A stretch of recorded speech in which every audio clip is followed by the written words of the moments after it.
નમસ્કાર. આજના ITI e learning પ્રોગ્રામમાં હું સુમિત પટેલ ઔદ્યોગિક તાલીમ સંસ્થા ઈડર તરફથી આપ સૌનું હાર્દિક સ્વાગત કરું છું. આજે હું આઈટીઆઈમાં ચાલતા કોમ્પ્યુટર ગ્રુપ અંતર્ગત practice on payment processing practical વિશે સંપૂર્ણ તાલીમ અને માર્ગદર્શન આપીશ.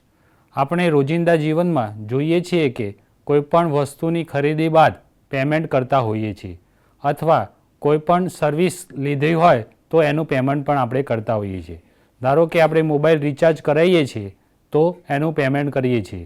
આપણે કોઈ વીજળીનું બિલ હોય તો એનું પેમેન્ટ કરવા માટે પહેલાં આપણે એની ઓફિસમાં જઈને પેમેન્ટ ચૂકવતા હતા. હવે ઈ કોમર્સ સાઇટ ઉપરથી આપણે ડાયરેક્ટ ઓનલાઈન પણ પેમેન્ટ કરી શકીએ છીએ. તો આપણે એની તાલીમ લઈશું. હવે આપણો આજના પ્રેક્ટિસ પેમેન્ટ પ્રોસેસિંગમાં આપણે કઈ રીતે કોઈપણ સેવાઓનું પેમેન્ટ કરીએ છીએ એ આપણે જોઈએ.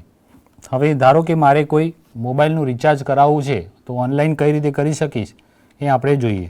અહીંયા એરટેલ પ્રીપેડ રિચાર્જ ઓનલાઈન પર ક્લિક કરતાં આપણને સૌપ્રથમ લિંક દેખાય છે.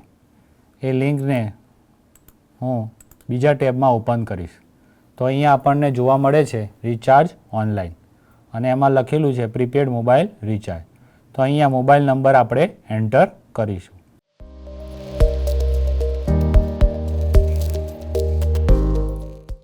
જેવો આપણે મોબાઈલ નંબર એન્ટર કરી લઈએ છીએ પછી આપણને જુદા જુદા રિચાર્જ પેકેજ જોવા મળે છે.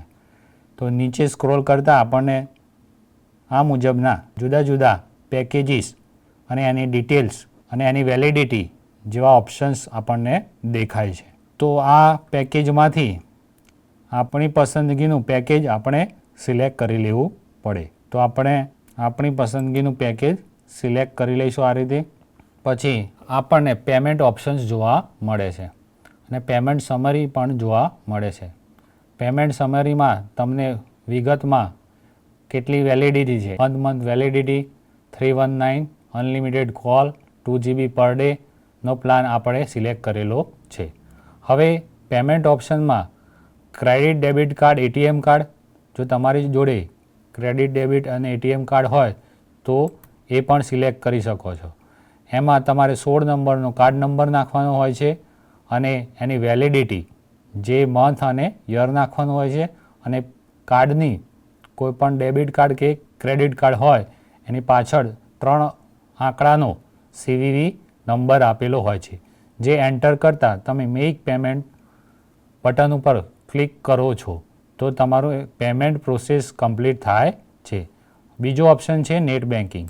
નેટ બેન્કિંગમાં તમારે જે પણ બેંકનું યુઝર આઈડી પાસવર્ડ હોય નેટ બેન્કિંગ માટે તમારે એ બેંક સિલેક્ટ કરવાની રહેશે. એ બેંક સિલેક્ટ કરતાં તમારે એના SBIના, ધારો કે અહીંયા હું SBI ઓપ્શન સિલેક્ટ કરું છું તો SBIના ગેટવે ઉપર આપણને લઈ જશે અને ત્યાં આપણને SBI માટે નેટ બેન્કિંગ માટે આપણને યુઝર આઈડી અને પાસવર્ડ નાખવાનો રહેશે. પછી પેમેન્ટ કમ્પ્લીટ કરવા માટે આપણે એનો ટ્રાન્ઝેક્શન પિન નાખતા હોઈએ છીએ અને પેમેન્ટ કમ્પ્લીટ થતું હોય છે. પછી અહીંયા ત્રીજો ઓપ્શન છે UPI, જે સરળતાથી અને મોસ્ટ ઓફ લોકો યુઝ કરતા હોય છે. UPI યુનિફાઈડ પેમેન્ટ ઇન્ટરફેસ, જે આપણને ગૂગલ પે, પેટીએમ, ફોનપે જેવી કંપનીઓ પૂરી પાડે છે. તો અહીંયા UPI ઓપ્શન પર સિલેક્ટ કરતાં આપણને જુદી જુદી કંપનીના UPIના લોગો આપણને જોવા મળે છે. આમાંથી તમારે જે UPI સિલેક્ટ કરવાનું હોય એના લોગો ઉપર ક્લિક કરીશું અને એને UPI ID નાખીશું.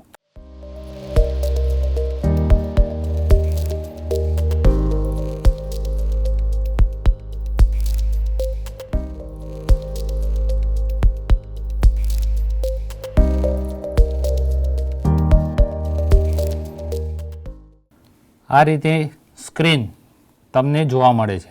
હવે તમે તમારા ફોનમાં ઇન્સ્ટોલ કરેલા UPI એપને ઓપન કરશો તો તમને પેમેન્ટની રિક્વેસ્ટ જોવા મળશે.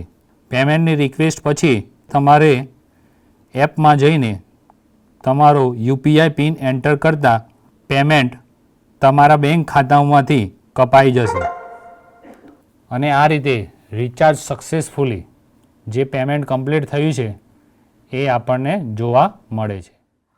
આજના આ પ્રેક્ટિકલમાં તમને સંપૂર્ણ માહિતી મળી ગઈ હશે તેવી આશા રાખું છું. આભાર.